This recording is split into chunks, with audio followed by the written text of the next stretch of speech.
Have a little taste up. Oh my lord. I'm telling you, that is some of the best meat you're ever going to eat. Right, the other one. Find the bone, put the knife next to it, go down to the wishbone, follow the wishbone. You can even use your hands and pull it off, like that. So when you've done that, you can pretty much squash this whole carcass up, chuck that in a pot, cover it with water, you make a most beautiful stock. I'm going to show you how to slice this. You can take this skin straight off, and look at that, nice and crisp. And if it wasn't crisp, you can just take it off, pop it back in the oven till it is. And then with the breast, slice it into little centimetre slices. People probably only need one slice of this. It's incredibly rich. Put this onto a little plate. So just fold up the skin like this. It's nice and crisp, so... There you go, put the skin to one side. They love that. Same on the other one. Tender as you like. And even if your family doesn't want a goose for Christmas, surprise them with it. I'm telling you what, you're knocking for 6. Look at that, lovely. Your crispy bits of skin there. Now, Bonesville. You can see how easy that meat just comes off the bone. You know, and I know this looks a little bit messy, but you can do this hours beforehand and put a nice pile along there like that. And, you know, serve that, you know, with a nice bit of rocket like that. That will knock people for 6. The turkey is exactly the same as the goose. You can pull the wings off like that, put to the side. You can just pull this lovely turkey leg off. Now, as far as this breast is concerned, the turkey is exactly the same as the goose. You've got that bone that runs down here.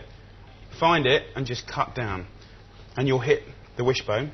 You're going to end up taking off a nice sort of lobe of turkey breast like this. And this is the easy way, I believe, to do it. And then you've got your lovely stuffing here, and that just comes off. Then inside the carcass here, you can see we've got a little bit of colour here on the stuffing. Just pull it out, and that'll have all the lovely flavour from the turkey. Stuffing, legs, and breast. And then when you get one of these breasts like this, you can just slice down, even if you're not even trying. It's so much easier off the bone than it is on the bone. You get the bit that's been closest to the oven, but also you get the bit that's been closest to the bone. And look at that, you can actually see the sage underneath the skin of these little babies. See that? Beautiful. And the thing is, it looks quite neat, and I'm not even trying to make it neat, you know. I actually think this is simpler than just hacking away any old way at a bit of turkey. And, like, you know, a lot of people are carving like that, so they're actually carving one piece of the most meat that's had the exposure to the oven, the overcooked bit, you know. They never get down to the bit that was near to the bone, which is a bit of a shame, I think. Don't be fooled to go and buy a turkey breast.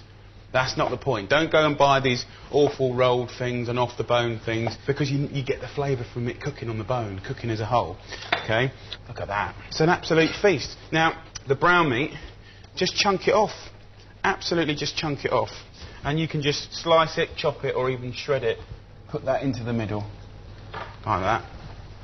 Beautiful, look at that. So you've got all these like little off bits of stuffing from the inside of the cavity. You can put them in an oven-proof dish like this while the potatoes are getting nice and crispy. Pop this back in the oven and it'll get even crisper. So that's a nice little move. And then this bit that's come out the back of the turkey, you know, you can actually carve that just like a piece of the meat. And remember, it's good quality pork. And I'll put that on the platter with the turkey. Delish. Let's show you the gravy. Have a look at the consistency. If you like it a bit looser, add more water or stock. If you like it thicker, reduce it down more. Get it through a sieve. Just use a little spoon and just push it through like that. This is killer stuff. This really is the most incredible gravy. Here we go. And then just a little bit of gravy over the meat, just like that. And I'll do exactly the same on the goose. Just to make it nice and sort of shiny and moist. I don't put it over the skin because I want it crisp. So there you go, 2 beautiful birds. I mean, just look at all that lovely crispy skin, the herbs underneath, lovely breast meat, the stuffing, the skin of the goose. Absolutely delicious.